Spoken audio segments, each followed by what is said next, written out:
지금 보고 계신 제품들이 오늘 이야기할 무시동 히터입니다. 오늘은 요 에어토닉 무시동 히터와 하이드로닉 무시동 히터에 대해서 한번 이야기해 보려고 합니다. 추운 겨울에 동파 때문에 걱정되거나 히터 문제로 덜덜 떨어보신 경험이 있으시다면 오늘 영상이 도움이 되실 겁니다. 영상을 다 보신 후에 다시 보고 싶은 부분이 있으시면 설명란에 있는 타임스탬프를 활용해 보세요. 히터를 이해하는 데 도움이 되실 겁니다. 자, 쇼쇼쇼쇼. 안녕하세요. 더 멀리 한 팀장입니다. 오늘은 요 겨울이 가기 전에 꼭 한번 이야기하고 싶었던 무시동 히터에 대해 이야기를 해보려고 합니다.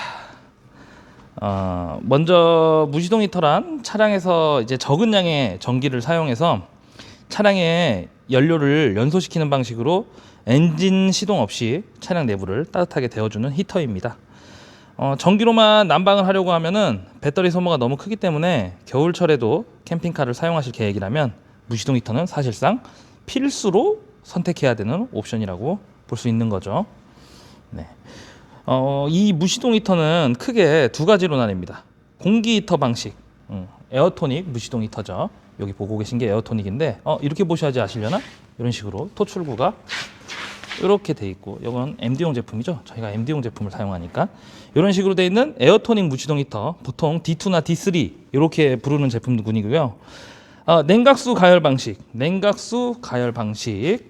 이렇게 하이드로닉 무시동 히터입니다. 이런 식으로 적혀 있죠. 여기에도 여기 보면은 좀 거꾸로긴 한데 하이드로닉 이렇게 써 있습니다. 하이드로닉 무시동 히터 D5 그리고 M10 이런 식의 모델명으로 많이 불리는 제품들이죠. 먼저 요 에어토닉 무시동 히터에 대해서 이야기를 해볼 건데요. 지금 이렇게 돼 있으면은 보기 힘드시겠죠. 자, 요거는 제가 촬영을 위해서 만든 건 아니고 AS나 이런 거를 수월히 하기 위해서 무시동 히터 점검용 겸 이제 겨울철에 부분적으로 이제 난방을 하기 위해서 만들어 놓은 겁니다. 그래서 이걸로 이제 에어토닉 무시동 히터를 설명하기 굉장히 편하게 돼 있죠. 잠깐 설명하기 좋게 열어보자면은, 자, 위쪽 열고 앞판을 빼면은 나와라. 이렇게 앞판을 빼면은, 자, 이런 식으로 보실 수가 있습니다. 에어토닉 무시동 히터는 이렇게 보시는 본체 기준으로 한번 이야기해 볼게요. 본체 기준으로 아래쪽을 보시면은 한쪽은 배기구 이런 식으로 돼 있고, 그리고 요 밑에 이제 연료 주입구가 여기 가운데 요게 연료 주입구거든요. 연료 주입하는 데가 있고, 이 연료 주입하는 데가 가까운 쪽이 흡기구 이런 식으로 되어 있는 구성입니다. 동작하는 원리를 좀 설명을 해보자면 뒤쪽에 연료통도 매달아 놨거든요. 이렇게 돌려서 보면은 이렇게 연료통에서 아래쪽 연료, 이거는 이제 MD용 무시동 히터에는 기본으로 들어있는데 연료 필터죠. 연료 필터 이쪽을 지나가지고 이쪽으로 이렇게 슉 올라가서 기름 펌프에서 이렇게 기름을 쭉 빨아가지고 다시 안쪽으로 넘어와서 본체에 기름이 주입이 됩니다.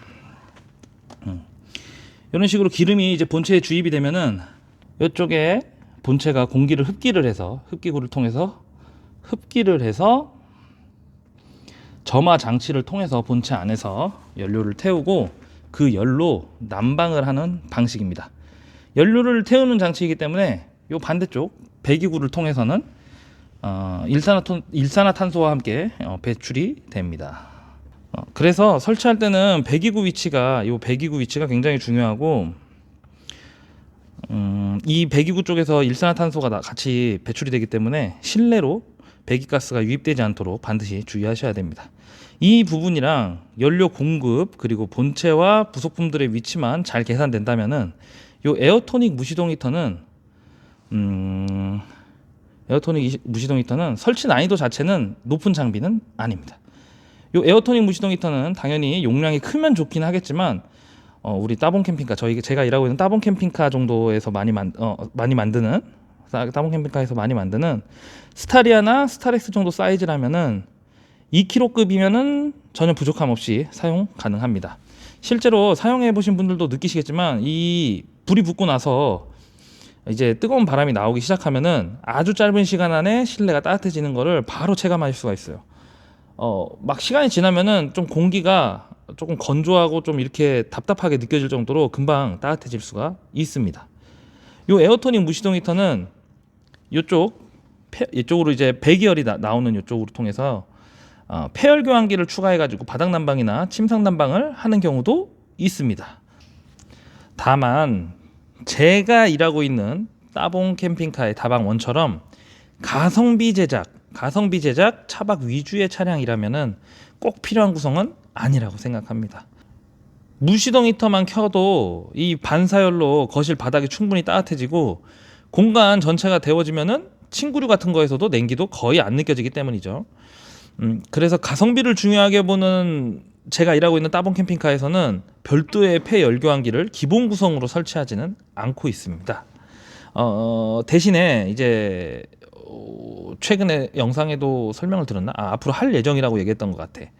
대신에 최근에 이제 물 사용 방식이 조금 바뀌어가지고 물 사용의 접근성을 좀 높이기 위해 너무 차가운 냉수를 피할 수 있도록 물통 쪽에 그 뜨거운 바람 배기구를 추가했습니다.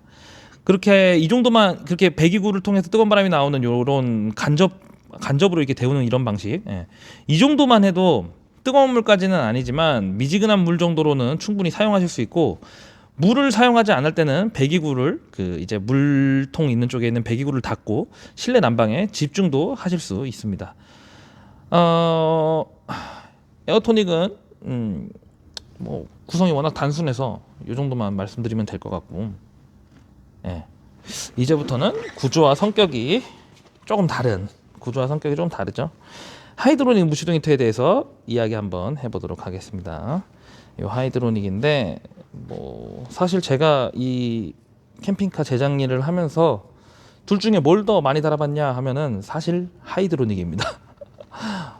워낙 옛날부터 캠핑카를 만들다 보니까, 그리고 좀 큰 차, 이런 차를 많이 만들다 보니까 하이드로닉을 많이 만들었는데, 이 하이드로닉 무시동 히터에 대해서 얘기를 해야 되는데, 하이드로닉 무시동 히터는 에어토닉처럼 공기를 바로 데우는 방식이 아니고 냉각수죠. 냉각수를 먼저 데운 다음에 그 열을 이용해서 차량 난방이나 온수를 같이 이제 사용하는 방식입니다. 보통 D5나 지금 보고 계신 건 D5, M10은 이거보다 더 2배의 칼로리를 가지고 있는 모델인데, D5나 M10 같은 이름으로 불리는 제품들이 이제 요 하이드로닉 무시동 히터에 해당합니다. 하이드로닉 무시동 히터 역시 기본 원리는 에어토닉하고 비슷합니다. 차량의 연료를 사용해 연소를 하고 그 열로 실내 공기를 바로 데우는 그런 방식이 아닌 냉각수, 부동액이랑 이제 물이 혼합된 냉각수를 가열을 합니다. 이렇게 데워진 냉각수는 실내에 설치되어 있는 라디에이터나 열교환기 또는 히터 코어를 통해서 차량 내부를 따뜻하게 만들거나 온수 시스템과 연동되어 사용됩니다.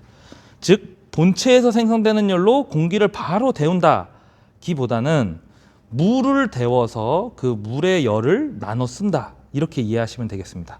하이드로닉 히터의 가장 큰 특징은 이렇게 구성하게 되면은 시스템 자체가 커져 버린다는 점이죠.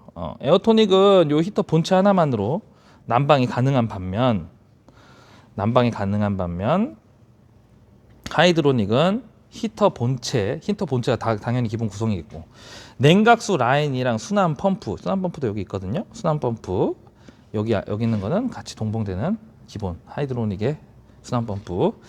뭐 경우에 따라서는 라디에이터 히터 코어 또는 바닥 난방 라인, 뭐 온수 시스템까지 이런 식으로 여러 가지 구성 요소가 함께 들어가게 됩니다. 그래서 설치 난이도나 비용적인 부분에서는 요 에어토닉보다는 이 에어토닉보다는 부담이 커질 수밖에 없습니다. 그럼에도 불구하고 이 하이드로닉 히터가 선택되는 이유는 이제 분명합니다. 제가 이걸 더 많이 설치해봤다 그랬죠. 큰 차이는 이게 많이 필요할 수밖에 없어요. 첫 번째는 난방의 질감입니다. 하이드로닉은 연소된 공기를 바로 불어주는 방식이 아니고 냉각수를 데운 뒤에 히터 코어나 바닥 난방, 온수 매트 등을 통해서 간접적으로 열을 이렇게 전달하는 구조다 보니까 난방이 훨씬 부드럽고 온도가 안정적으로 유지됩니다. 바람이 나오지 않아도 온도가 유지가 되는 거죠. 할 수 있는 방법이 있으니까. 두 번째는 확장성입니다. 요 D5 하이드로닉 무시동 히터를 설치하게 되면은 실내 난방부터 해서 바닥 난방, 침상 난방, 온수 시스템 이 모든 거를 하나의 히터로 함께 구성할 수 있다는 점이 하이드로닉의 가장 큰 장점입니다. 하이드로닉은 이렇게 장점이 많은 대신에 냉각수 라인이 들어가는 시스템이다 보니까 몇 가지 주의할 점도 있습니다. 첫 번째는 부동액에 이 부분 어떻게 보면 사용하시는 분들한테 이게 팁이 될 수 있을까? 하여간 뭐 몇 가지 주의할 점을 한번 얘기해 볼게요. 첫 번째는 부동액 혼합비입니다. 하이드로닉 순환 라인은 보통 물과 부동액을 섞은 냉각수를 사용하는데 겨울철 캠핑이 잦거나 특히 추운 지역을 가신다면 이 혼합비를 많이 신경 쓰셔야 합니다. 제가 일하고 있는 이런 공장이나 이런 현장에서는 보통 50대 50을 많이 사용하는데 요 50대 50을 중요한 게 아니고 이거 말고 이제 중요한 거는 이제 PG 타입이든 EG 타입이든 사용하시는 부동액 제품의 권장 혼합비하고 동결점 기준을 확인해야 된다는 겁니다. 그래서 이제 50대 50이 무조건 중요한 게 아니고 사용하는 부동액에 대한 그 혼합비를 잘 확인하셔야 되는 게 중요하다는 거죠. 부동액 비율이 이제 너무 높아지면은 열 전달 효율이 떨어질 수가 있고 반대로 물 비율이 너무 높아지면은 동결점이 올라가서 동파 위험이 커질 수 있습니다. 부동액이랑 물이랑 비교해 보면은 일단은 기본적으로 물이 열 전도율이 좋고 부동액은 물보다는 열 전도율이 떨어지죠. 그러니까 지금 말씀드린 대로 부동액 비율이 너무 높아지면은 열 전달 효율이 떨어질 수가 있는 거고 반대로 물 비율이 너무 높아지면은 물이 많이 들어가게 되니까 동결점이 올라가서 동파 위험이 커질 수 있다는 겁니다. 두 번째는 온수 열교환기 관리입니다. 온수 시스템이 이제 포함된 차량은 열교환기에서 냉각수 라인이랑 청수 라인이 굉장히 가까워집니다. 그 열교환기 안에서 냉각수 라인이랑 청수 라인이 같이 교차하면서 지나가는 그런 느낌이니까 굉장히 가까워지는데 드물지만 이제 겨울철에 드레인이 제대로 되지 않거나 내부에 물이 남아있는 상태에서 눈에 띄는 파손 없이 내부에 미세한 크랙이 생기는 경우도 있습니다. 이런 열교환기에서는. 이런 경우에는 부동액이 청수 라인으로 조금씩 넘어오는 현상이 생길 수가 있어요. 그래서 가능하면은 부동액은 색상이 있는 제품을 사용하시면은 이상 여부를 확인하는 데 있어서 조금 더 쉽고 평소에 부동액 수위를 한번 기억해 두시는 게 좋습니다. 만약에 지금 하이드로닉을 사용 중인데 무시동 히터를 돌리거나 물을 사용할 때 차량 하부에 이런 부동액 탱크에도 오버플로우가 들어가거든요.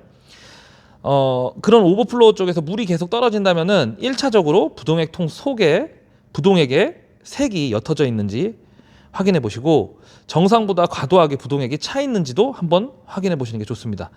만약에 지금 말씀하신 증상이 있으시다면은 열교환기 이상 가능성도 염두에 두시고 이 무시동 히터 전체적인 보일러 시스템을 점검을 받아보시는 걸 추천드립니다.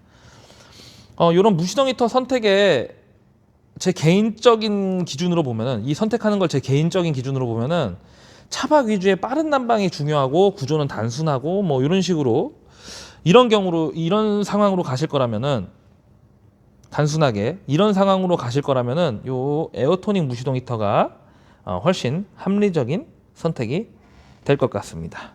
반대로 장기 체류를 하시고 겨울철에 사용 빈도도 높고 온수 사용도 많이 하고 싶으시고 바닥 난방이나 침상 난방을 적극적으로 사용해야 되는 경우 이런 경우라면은 하이드로닉 무시동 히터가 확실한 장점을 가질 수가 있습니다. 무시동 히터 이 두 제품군은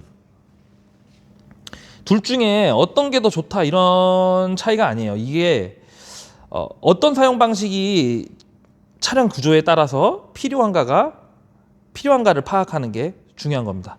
에어토닉은 빠르고 단순하고 효율적인 히터고 하이드로닉은 시스템은 크지만 난방의 완성도와 확장성이 좋은 히터라고 보시면 되겠습니다. 이렇게 이해하시면은 아마 이 차작하시는 분들이나 아니면은 옵션이 두 개로 나눠져 있는 그런 캠핑카를 제작하실 때 선택하시는데 조금 더 수월하게 선택하실 수 있을 겁니다. 이 무시동 히터 선택에 대해서 지금 선택에 대해서 얘기를 했으니까 조금 더 정리를 해보자면은 차량에 샤워실이 들어가는 구조라면은 하이드로닉 무시동 히터가 구조적으로 유리하고요. 샤워실이 없는 차박 위주의 구조라면은 이 에어토닉 무시동 히터가 훨씬 합리적인 선택이라고 생각합니다. 그거랑 더불어서 또 하나의 중요한 기준이 있다면은 차량의 사이즈나 요 레이아웃이 되겠습니다. 스타리아나 스타렉스처럼 차량 사이즈가 크지 않고 거실과 침상이 하나의 공간으로 이어진 구조라면은 거실과 침상이 하나의 공간으로 이어진 구조라면은 에어토닉 히터 하나만으로도 실내 전체를 충분히 커버할 수 있습니다.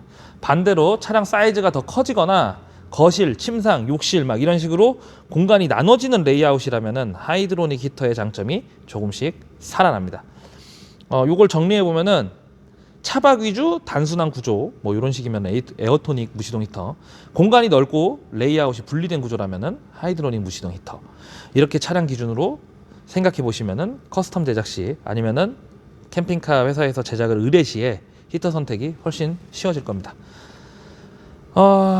오늘은 이렇게 에어토닉 무시동 히터와 하이드로닉 무시동 히터를 차량 기준으로 정리해 봤습니다. 히터는 비싸다고 좋은 건 아니고 남들이 많이 쓴다고 무조건 맞는 것도 아닙니다. 본인 차량의 사이즈와 레이아웃 구조 그리고 사용 패턴에 맞는 히터를 선택하시는 게 저는 가장 중요하다고 생각합니다. 이 영상이 히터 선택을 고민하고 계신 분들께 조금이나마 도움이 되었으면 좋겠습니다. 궁금하신 부분이나 영상 보면서 헷갈리셨던 부분이 있으시면은 타임스탬프 이용해서 다시 한번 보시거나 편하게 댓글로 남겨주시면 되겠습니다. 이 영상까지 해서 이제 캠핑카의 기본적인 구성에 대한 간단한 깊게 얘기하진 않았어요. 그냥 수박 겉핥기식으로 얘기한 겁니다. 다른 영상들 길이가 조금 길기는 한데 좀 간단하게 얘기를 해봤고요. 오늘 영상까지 해가지고 일단 기본적인 내용을 정리했으니까 다음 영상부터는 저는 이제 또 어떤 컨텐츠를 올려야 될지 고민을 해봐야 되는데, 그거에 앞서서 제가 유튜브를 하고 있는 이유, 이 유튜브를 하면서 왜 이런 내용들을 올리고 하는지를 한번 정리해서 얘기하면 좋을 것 같고요. 그 내용을 한번 얘기한 뒤에 그 내용을 들으셔야지 아시려나? 하여간 뭐 그 내용을 이야기한 뒤에 제가 하고 싶은 게 있는데 이제 그거를 조금씩 진행하면서 영상을 찍으면서 찾아뵐 것 같습니다. 뭐 중간중간 이런 기능적인 부분이나 전기 설비 뭐 이런 부분에 대해서 더 심도 있게 얘기할 부분이나 아니면은 따봉 캠핑카에서 만든 차량인데 조금 리뷰를 해봐야 되겠다 싶을 정도로 뭔가 좀 바뀐 부분이 있다면 그런 영상도 올릴 거고요. 그리고 사용 설명 영상도 좀 더 자주 올릴 예정입니다. 제가 자꾸 놓치는 부분도 있고 손님들이 갈수록 이제 이것저것 많이 데이터를 알고 계시니까 제가 얘기하지 않아도 될 것 같다고 생각한 부분에 대해서 물어보시는 분들이 많이 있더라고요. 그래서 그런 부분에 대해서도 영상을 계속 올리면서 계속 찾아뵙도록 하겠습니다. 일단 캠핑카 기본적인 구성에 대한 설명 영상 시리즈는 여기서 일단 마감 짓도록 하겠습니다. 영상 시청해 주셔서 감사하고요. 더 멀리 한 팀장이었습니다. 다음번에 더 새로운 내용으로 찾아뵙도록 하겠습니다. 시청해 주셔서 감사합니다.